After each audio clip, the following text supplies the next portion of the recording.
Buenos días a todos. No sé si me pueden escuchar. La pantalla también está compartida. Buenos días, doctor. ¿Sí se escucha bien, doctor? Buenos días. Buen día, doctor. Buenos días.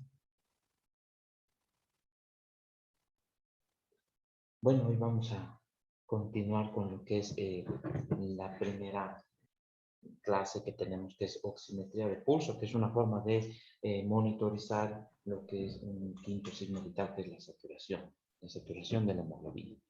Para hacer un breve recuerdo de lo que hemos visto ayer, y creo que lo más importante era poder reconocer qué valores nos va a otorgar la oximetría de pulso. Desde equipos tan simples como este oxímetro, hasta equipos un poco más complejos que nos van a dar otros valores más, que al final resultan ser los signos vitales, con la ventaja de que podemos evaluarlos segundo a segundo, ¿no? Minuto a minuto, podemos ver los cambios que podemos presentar. Si recordamos el día de ayer, lo más importante era que dentro de lo que es la oximetría de pulso tenemos información. Un tipo de información es cuantitativa, nos va a dar un valor numérico que es el porcentaje de saturación periférica de oxígeno, saturación de pulso de oxígeno, que generalmente es más del 90% y que hemos mencionado de que este porcentaje puede disminuir según la altitud en la cual esté el paciente, pero es generalmente superior al 90% y va a ser cerca al 97-98% a nivel del mar. Este porcentaje de oxígeno, la saturación periférica de pulso, la saturación de oxígeno, es un equivalente de lo que vamos a ver recién, que es la saturación arterial de oxígeno que obtenemos en la gasometría, y nos ayuda también para evaluar cómo está la presión arterial de oxígeno en la gasometría, de cómo está oxigenando ese paciente. ¿Sí?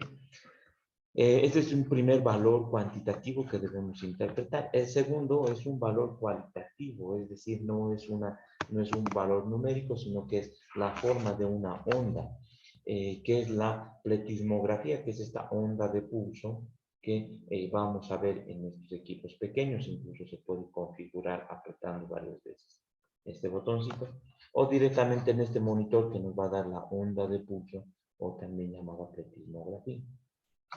¿Qué es importante de esta onda de pulso? Primero es que, si recuerdan, hemos dicho de que esta onda de pulso tiene que ser regular y tiene que ser evidentemente con esta forma, como si fueran los dientes de una sierra, para que nosotros recién podamos interpretar el valor cuantitativo. Porque el interpretar cuánto de saturación tiene la hemoglobina, antes de poder realizarlo, depende de que se pueda detectar de una forma adecuada el lecho pulsátil. Entonces, cuando colocamos este dispositivo en el dedo de un paciente, lo primero que debemos ver es que es un lecho pulsátil que se detecta de forma adecuada, y por eso vemos la onda de pulso de forma regular. Tiene una buena onda de pulso, y a partir de eso recién yo podré interpretar cuánto es la saturación de hemoglobina de ese paciente. Les decía que si la onda de pulso no tiene una forma regular, es decir, que se presenta de una forma errática y irregular, a veces se detecta, a veces no, entonces el valor que nos va a dar el oxímetro de pulso no es interpretable, porque lo que vemos es que ese lecho pulsátil que estamos usando no es adecuado para la interpretación de la saturación, como en situaciones de hipovolemia, hipotensión, en situaciones de hipotermia, en las cuales el lecho pulsátil no nos va a ayudar para interpretar la saturación. Este valor cualitativo hemos dicho que es la onda de pulso, y nos va a dar un valor cuantitativo secundario, que es la frecuencia de pulso, que es casi similar a la frecuencia cardíaca, ¿no? Es la cantidad de pulsaciones que detecta este equipo, que generalmente va a ser igual a la frecuencia cardíaca, a menos que exista alguna arritmia que no llegue a producir un latido, un pulso, y que no llegue a identificarse en este extremo. Pero en la mayoría de los pacientes van a ver que es el mismo valor que vemos en la frecuencia cardíaca. Bueno, entonces eso era lo más importante del día de ayer. También recuerdan que hemos visto que la onda de pulso cumple no solamente la función de que podemos evaluar para ver si realmente puedo yo interpretar la oximetría de pulso, sino que además esa onda de pulso también me sirve para evaluar algunas otras cosas, como por ejemplo el estado de la reactividad vascular que pueda presentar la perfusión periférica. Cuando vemos una onda de pulso que está achatada y está aplanada, estamos ante situaciones de vasoconstricción. Y cuando está más bien alta, es picuda, o incluso la fase sistólica es alta y la diastólica se invierte, entonces estamos hablando de situaciones de vasodilatación. Esto nos sirve especialmente en un tema que es el shock. El shock, cualquiera sea su origen, tiene estas etapas, ¿no? Una etapa de vasoconstricción periférica, en la cual vamos a ver tal vez esta imagen de la onda de pulso. Y en el caso del shock séptico, cuando el paciente ya está reanimado, se le da líquidos, se calienta al paciente, vemos más bien una etapa de vasodilatación en donde la onda de pulso estará con estas imágenes. También les decía que la onda de pulso nos sirve para evaluar el estado de hidratación de un paciente. ¿Por qué? Porque normalmente tenemos cambios en la onda de pulso que se presentan con la respiración y eso está relacionado al aumento de la presión intratorácica. En inspiración, cuando meten aire a los pulmones, aumenta la presión intratorácica y disminuye el retorno venoso, por lo que disminuye el gasto cardíaco y la cantidad de sangre que sale por cada latido. Entonces, en la inspiración es esperable que en la onda de pulso, durante la inspiración, las ondas sean más bajas. Y en la expiración, donde estamos exhalando, mejora el retorno venoso, entonces tendremos una onda de pulso un poco más alta. Esa diferencia entre inspiración y expiración generalmente no se ve, no van a ver esa diferencia. Y el porcentaje que difiere es de un 10% apenas, no es evidente. ¿En qué situación va a ser si realmente se nota? Es en situaciones en las cuales la precarga haya disminuido por una hemorragia, una deshidratación. En esa situación en donde no hay volumen suficiente y el hecho de que al inspirar aumente la presión intratorácica y disminuya aún más mi precarga, va a ocasionar que en inspiración veamos ondas de pulso que realmente se ven más bajas que las ondas de pulso en la fase expiratoria. Entonces, la onda de pulso también me puede servir cuando yo estoy viendo a un paciente deshidratado o hipovolémico para interpretar si todavía requiere más líquido o si es que ya está hidratado. Es una forma de monitorizar el estado de volemia de un paciente. Hay otras más también que vamos a ver en shock, por ejemplo. Bueno, entonces, ¿qué otras cosas también hemos visto que son importantes? Es que los electrodos pueden variar según su localización. Los más efectivos van a ser los que utilizamos en el pabellón auricular. Registran cambios en periodos más rápidos, ¿no? 10 segundos. Y les decía que los que ponemos en los extremos distales, especialmente en los dedos, pues van a registrar cambios durante más tiempo, por lo que no nos sirve para eventos agudos. Sí detecta hipoxemia, pero la detección lo hace después de un determinado tiempo, hasta un minuto. ¿En qué situación esto es evidente? Les decía cuando un paciente se conecta o lo tienen que intubar. Entonces, no nos va a servir la oximetría de pulso para saber si esa intubación fue correcta, porque va a tardar hasta un minuto en que la oximetría de pulso se modifique. Si es que al paciente lo han oxigenado bien y lo han intubado mal, va a estar con una buena saturación durante un minuto y después va a empezar a decaer. Y eso recién se va a poder interpretar al un minuto después del evento, ¿no? Entonces, eso hay que tener en cuenta en la oximetría de pulso. Entonces, esa limitación no detecta cambios tan bruscos de la hipoxemia. ¿Qué otras cosas más hemos visto? Hemos visto de que cuál es el valor hasta el cual yo tengo que confiar en la oximetría de pulso. Es un valor de menor al 70%. Hasta menos del 70% ya no es confiable. Entonces, cuando vemos situaciones de hipoxemia que estén 50, 40%, eso no es creíble por el hecho de que en la gasometría seguramente tiene una saturación mayor. por lo que por debajo del 70% la capacidad de detectar hipoxemia disminuye del oxímetro de pulso. Entonces, sí, si está a 40, sé que está hipoxémico y que menos de 70 lo registraré como una saturación menor al 70%. Entre 70 y 90 tiene una mayor sensibilidad para detectar la hipoxemia. Entonces, es mejor referirnos a esta situación como por ejemplo un paciente que está saturando menos de 70%. Porque cuando decimos es un paciente que satura 40, 30, pues no es compatible. Entonces es mejor que digan menor al 70%. ¿Qué situaciones van a alterar la exactitud de la pulsioximetría?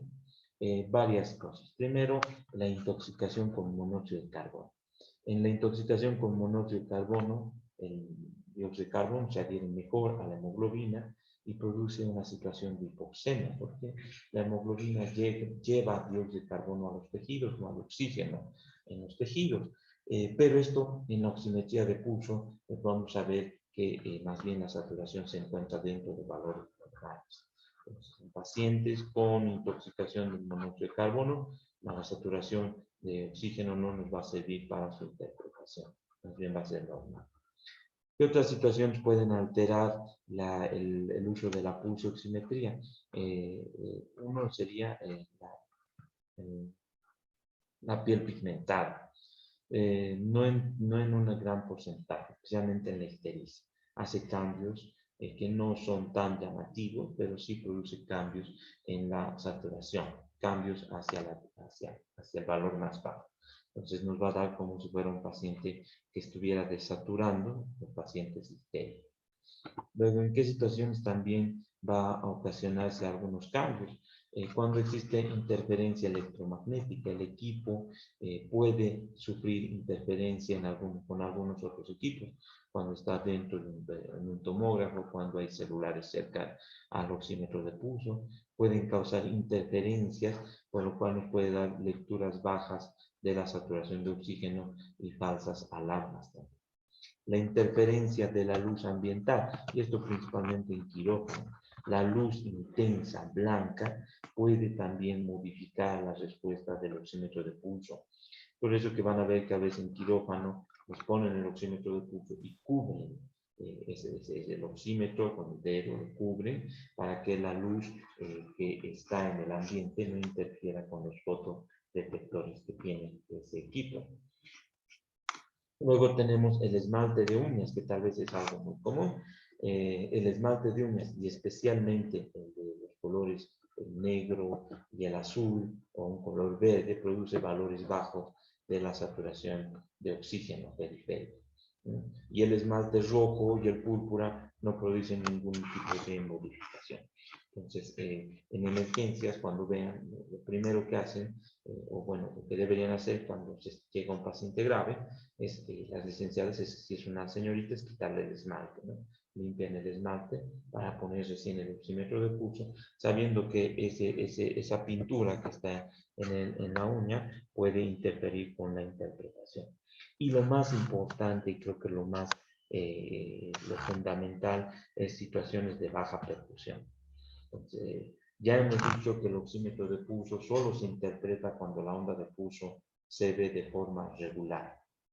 ¿Qué situaciones alteran la regularidad de la onda de pulso? Todo lo que produzca vasoconstricción o mala perfusión periférica. Entonces, en pacientes que sean críticos, que estén hipotensos, mal perfundidos, porque se nota la piel está fría, está pálida, hay vasoconstricción intensa. En esos pacientes, ustedes pondrán el oxímetro de pulso y verán tal vez que la onda es bien irregular, a momentos es regular, es de un contorno errático. Entonces, en esas situaciones de shock, la oximetría de pulso no nos sirve. ¿Y qué tendríamos que pedir? Es la gasometría arterial para ver realmente cómo está saturando ese paciente. Una vez que ya la baja perfusión se haya corregido, porque el paciente se ha calentado, se le ha dado líquidos, su presión está mejorando, recién veremos una onda de pulso regular y recién podemos tener el valor de la saturación que tienen los pacientes. Existen otras formas de poder evaluar la oximetría de pulso. Les decía que hay uno en el conducto auditivo y hay otros que se ponen como cintas alrededor de la cabeza, especialmente en los niños, que tienen esa misma finalidad, ¿no? De detectar los cambios de luz, de evaluar un lecho pulsátil y nos va a dar los mismos valores.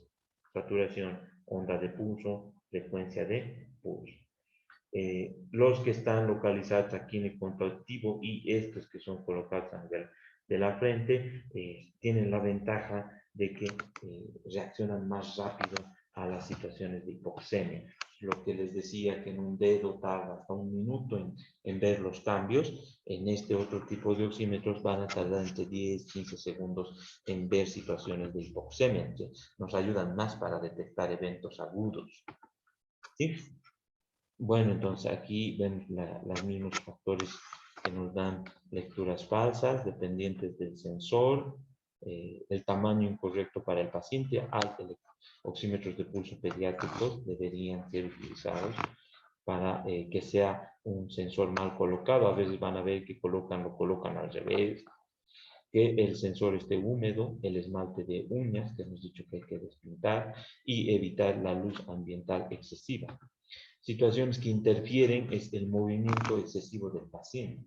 Cuando hemos visto que la pletismografía, ese sensor que detecta las pulsaciones, es el movimiento de la sangre con cada pulsación, entonces también puede detectar el movimiento de la sangre venosa cuando hay un movimiento o el paciente está muy irritable. Entonces, cuando hay movimiento del oxímetro de pulso, entonces va a detectar no solamente los latidos y la sangre arterial, sino que también la sangre venosa. Entonces eso va a interferir también en el resultado. El oxímetro de pulso deberá evaluarse en una posición en reposo sin tener movimientos que sean excesivos del paciente. Luego tenemos los escalofríos que también pueden producir interferencia por la misma forma, el movimiento corporal que tengan. Las situaciones de bajo flujo, que le decía que es lo más importante. Hipotensión, mala perfusión, el oxímetro de pulso no me va a servir hasta que ese paciente esté caliente y tenga una presión adecuada. Entonces, ese sería uno, el frío, el paciente que esté en shock. Ahora miren aquí el paro cardíaco.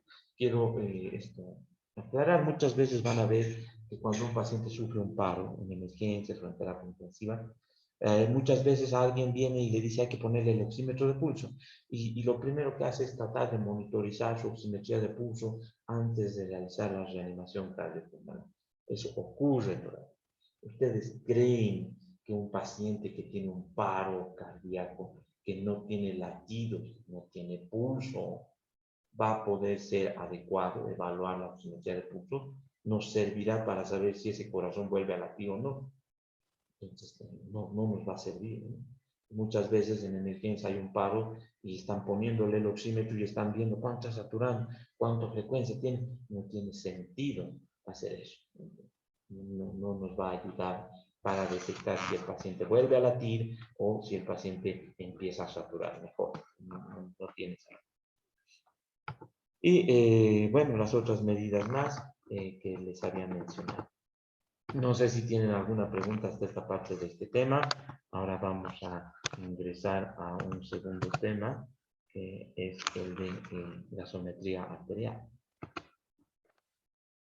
Miren, los 3 temas iniciales de práctica que quisiera que llevemos son oximetría de pulso, que ya lo hemos acabado, gasometría arterial y oxigenoterapia, para que recién nos podamos encontrar y podamos hacer interpretación de gasometrías, poner casos clínicos y también ustedes puedan, en situaciones de casos clínicos, puedan también determinar cómo administrar el oxígeno dependiendo de estos 2 estudios que estamos utilizando.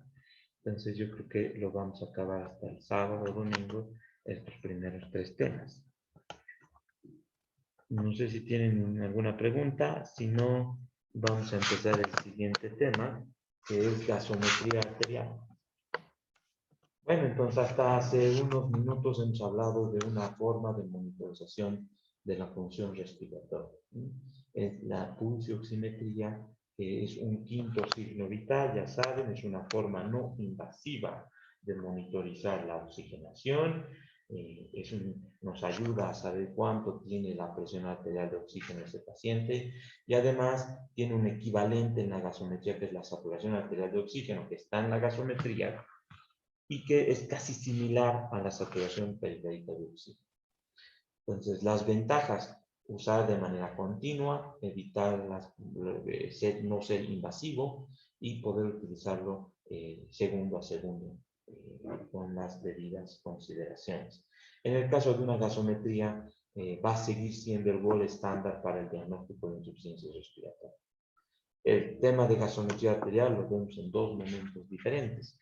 Lo vemos ahora cuando hablamos de gases en sangre, pulsioximetría y oxigenoterapia, todo relacionado al tema de insuficiencia respiratoria, y luego lo vemos más adelante en lo que es equilibrio ácido-base, porque la gasometría también nos va a dar el equilibrio ácido-base de los pacientes. Entonces, este estudio lo vamos a ver casi varios meses y tenemos que saber interpretarlo muy bien. Interpretamos gases, interpretamos equilibrio ácido-base, y ahora con los nuevos gasómetros van a ver que se pueden interpretar otros valores más, desde electrolitos, cantidad de hemoglobina, lactato, glicemia, pigmentos hepáticos, osmolaridades y cada vez más datos importantes en la gasometría. Entonces ahora empezaremos con el tema de gasometría. Entonces, la gasometría es un laboratorio que nos ayuda a evaluar esas dos cosas: gases y equilibrio ácido-base. Cuando hablamos de gases, es la forma invasiva de evaluar los gases en sangre. Por tanto, la gasometría es fundamental para el diagnóstico de insuficiencia respiratoria. La primera vez que nos hemos encontrado de esta forma, hemos dicho que insuficiencia respiratoria tiene un diagnóstico gasométrico. Entonces necesitamos tomar una gasometría. Este es un gasómetro, este es el gasómetro que está en la mayoría de los centros de salud de tercer nivel. Está en el Gineco, está en el Santa Bárbara, está en el Hospital del Niño, también tiene la Jastam, si no me equivoco. Es el mismo equipo, por lo cual los estudios que nos van a dar, lo va a imprimir, van a ser, en todo lado va a ser el mismo. Hay gasómetros en laboratorios privados, que generalmente son un poco más sencillos, pero también nos van a dar los valores que vamos a ir aprendiendo en estos días. ¿Ya? ¿Por qué es tan importante la gasometría? Porque nos da muchos datos para la evaluación de nuestros pacientes. Y segundo, porque cuando ustedes hagan su internado, ahora que se está normalizando, van a ver que en emergencias, que tiene su gasómetro, en terapia intensiva más que todo, que tiene su gasómetro, las personas que se encargan de tomar la muestra y de llevar a este equipo y procesar la muestra son los internos y los residentes de medicina. Entonces es un equipo sencillo, simplemente se coloca por este lado una jeringa con la muestra arterial y nada más. Aspira el equipo la muestra, empieza a darnos la información y luego ustedes simplemente recogen lo que se imprime. El mismo equipo desecha la muestra, ustedes sacan la jeringa y la desechan. Entonces, este equipo es fácil, está en unidades para el uso de la parte médica. No es necesario que lo haga un laboratorista. Entonces, para recordar en relación a lo que es la gasometría, nuevamente hacerles recuerdo de que el diagnóstico de insuficiencia respiratoria es gasométrico. El diagnóstico no es clínico. Saben que por la clínica nosotros podemos sospechar de insuficiencia respiratoria, pero el diagnóstico es enteramente gasométrico. ¿Cuáles son los valores que debemos tener ya en mente de los gases en sangre? Es que la presión arterial de oxígeno a nivel del mar es de 90 a 100 milímetros de mercurio. Ya hemos dicho de que esta cantidad va a disminuir. A mayor altitud hay menor presión barométrica, por lo que va a ocasionar que haya una presión atmosférica de oxígeno más baja. Miren, aquí el oxígeno a nivel del mar, hay más oxígeno que a mayor altitud, Pues, entonces, si hay menos oxígeno en el ambiente a mayor altitud, por tanto, también va a ingresar una menor cantidad de oxígeno a nivel alveolar, donde va a haber el intercambio de gases. Entonces, a nivel del mar, que es donde todos los libros van a ver, dice la presión arterial de oxígeno es de 90 a 100.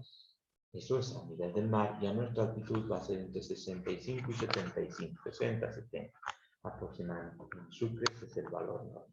La presión arterial de dióxido de carbono es de 35 a 45. Esto no se modifica mucho por la altitud. Sí debemos tener en cuenta que a mayor altitud, cuando hablaba con mis alumnos en teoría, les decía que por la disminución en el aporte de oxígeno, que hay menos oxígeno en el ambiente, entonces, fisiológicamente aumentamos nuestra frecuencia respiratoria para mejorar el intercambio de gases. Si aumento mi frecuencia respiratoria a mayor altitud, entonces a mayor altitud elimino un poco más de dióxido de carbono, porque mi frecuencia respiratoria es un poco más alta para mejorar mi oxigenación. Entonces, a mayor altitud, los valores de la presión arterial de dióxido de carbono van a estar cerca a este 35 o 40 milímetros. ¿Sí? Mientras que a nivel del mar será ya 45, 35, 45. A mayor altitud sé que lo normal va a ser 35, 40. Y cuando ya veo un 45, no estoy a nivel del mar, ya estoy a una altitud más alta, entonces ahí ya me llama la atención, ¿no? O sea, a más altitud tiendo a tener un valor un poquito más cerca a este valor, y eso es por la hiperventilación compensatoria que se tiene. Cuando vean la gasometría, ¿cómo van a diagnosticar insuficiencia respiratoria? Insuficiencia respiratoria es el inadecuado intercambio de gases, lo que significa que no hay hematosis. Eso significa que hay hipoxemia, por un lado, y hay, por otro lado, hipercapnia. ¿Sí? Insuficiencia respiratoria es hipoxemia y hipercapnia. No se capta oxígeno, no se elimina dióxido de carbono. ¿Y cómo yo evalúo si hay hipoxemia y hipercapnia? Con la gasometría.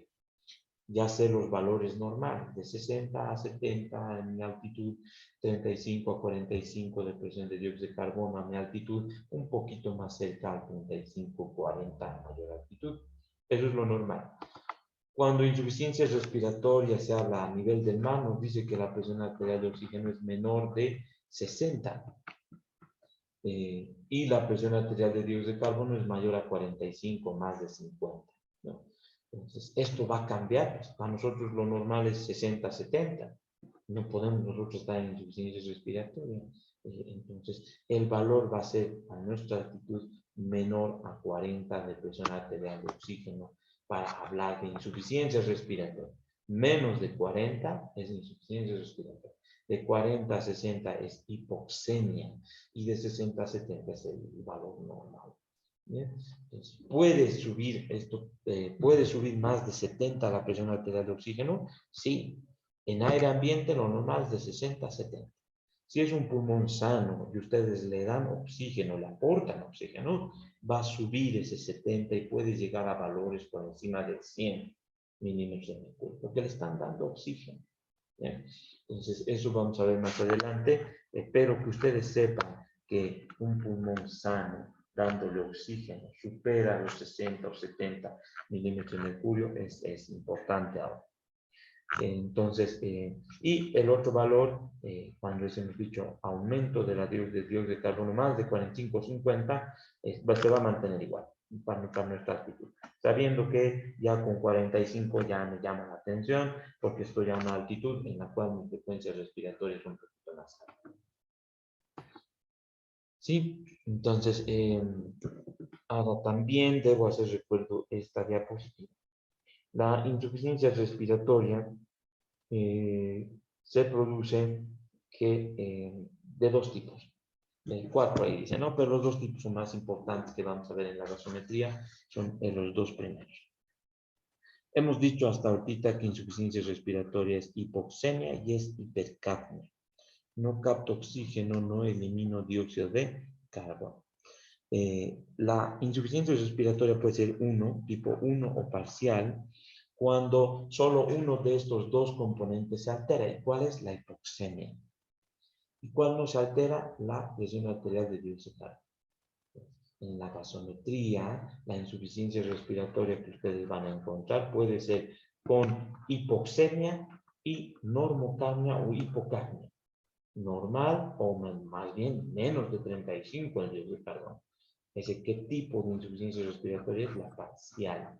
Y es generalmente la etapa inicial de cualquier insuficiencia respiratoria. ¿Por qué? Porque ustedes cuando vean un paciente con insuficiencia respiratoria y vean semiología, verán que lo primero que un paciente con un problema pulmonar es que va a empezar a hiperventilar, ¿no? Empieza a tratar de respirar más rápido para tratar de oxigenar mejor. Entonces la etapa inicial va a ser hipoxemia, pero por la hiperventilación va a ser hipocapnia o normocapnia, porque está aumentando su frecuencia respiratoria. Cuando yo en la gasometría vea hipoxemia y normocapnia o hipocapnia, sé que ese paciente está en una etapa inicial, sé que tiene un problema respiratorio y que debe estar hiperventilando y por eso el dióxido de carbono no se ha modificado. Y la insuficiencia respiratoria tipo 2, que es la hipoxemia, la insuficiencia global o total, es en la cual se van a presentar los dos, lo que clásicamente nos dicen que es insuficiencia respiratoria. Se va a presentar hipoxemia por un lado y se va a presentar por otro lado la hipercapnia. ¿Y qué representa? Más gravedad.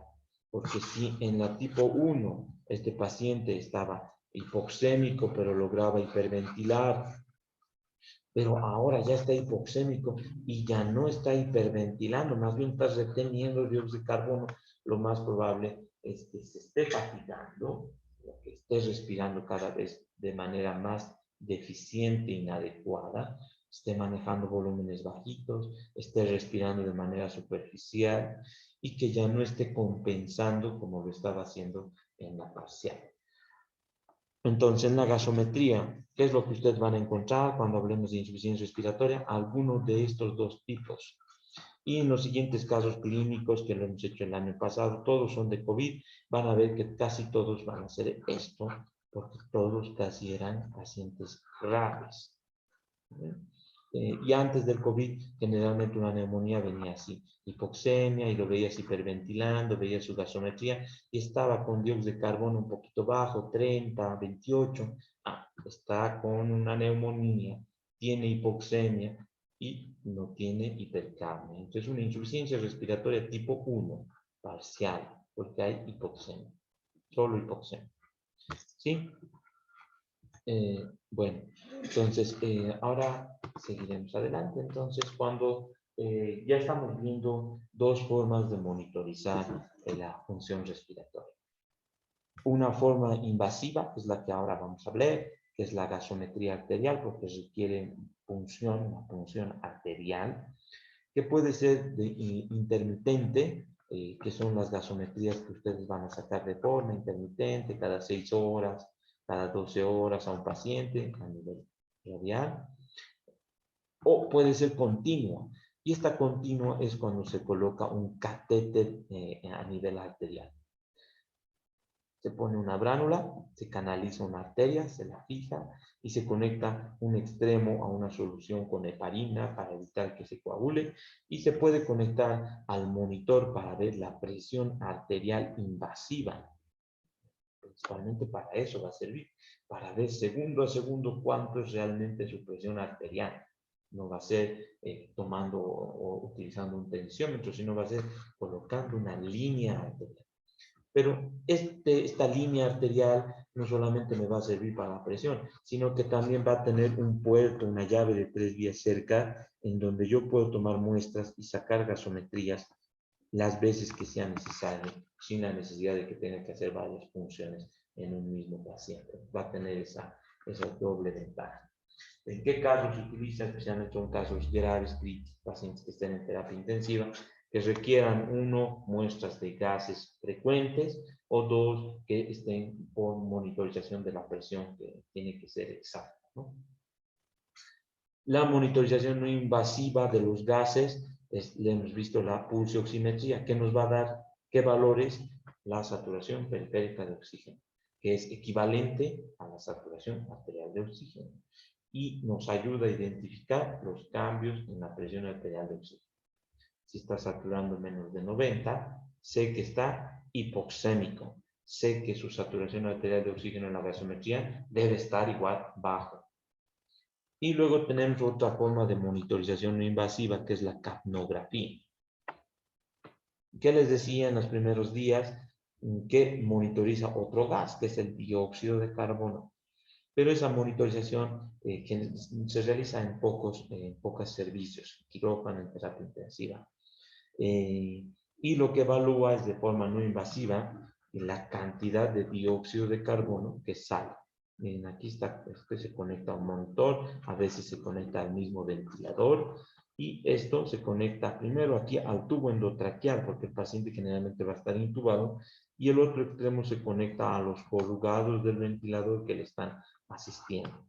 Entonces, el paciente que inhala, exhala, también la exhalación, aquí hay es un dispositivo óptico igual que la gasometría, va a detectar los cambios de dióxido de carbono en la exhalación y nos va a dar un valor numérico, que va a ser un valor casi equivalente a la presión arterial de dióxido de carbono. Entonces, también nos va a servir la capnografía para hacer una monitorización continua de cuánto de dióxido de carbono se está exhalando segundo a segundo. Es algo que pueden monitorizar todo el día, sin la necesidad de que estemos tomando muestras frecuentemente. Las consideraciones preanalíticas, vamos a quedar aquí, cómo tomar una muestra, cómo mandar una muestra, qué datos tenemos que registrar, y luego vamos recién a empezar a hablar de qué cosas tengo que evaluar y ustedes qué cosas tienen que ver en la gasometría cuando nos encontremos. Verán una gasometría y según el contexto clínico que yo les voy a dar, ustedes tendrán que realizar la interpretación según estos pasos. Miren, captación, transporte, liberación, oxigenación, nos da mucha información una gasometría. Entonces vamos a quedar aquí. Muchas gracias a todos ustedes por darse tiempo de participar. Voy a publicar este video también para los que no pueden asistir y les voy a estar dando ya información de los grupos. La próxima semana empieza el grupo 4 de teoría, si calculo bien, el grupo 4 de teoría con las prácticas. Gracias a todos ustedes y que tengan buen día. Hasta luego, doctor. Gracias. Hasta luego, doctor. Hasta luego, doctor. Gracias.